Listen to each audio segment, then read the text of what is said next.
Arkadaşlar daha önce lahana turşusu yapmıştık hatırlarsanız bir önceki videomuzda. Lahana turşusu yaptıktan sonra lahanalarımız kaldı. Lahanayı ben çok seviyorum. Önemli bir kış sebzesi ve yememiz gerekiyor.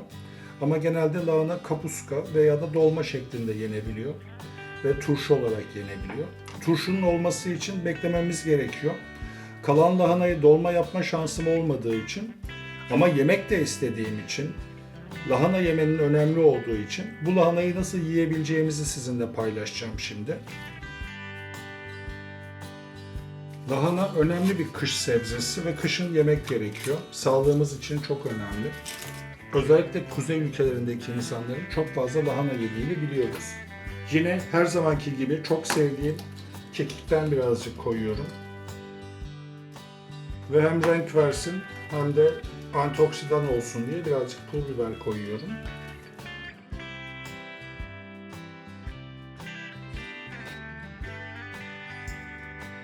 Bu işlemden sonra arkadaşlar bir lahana rendesi elde edeceksiniz. Bu elde ettiğiniz lahana rendesini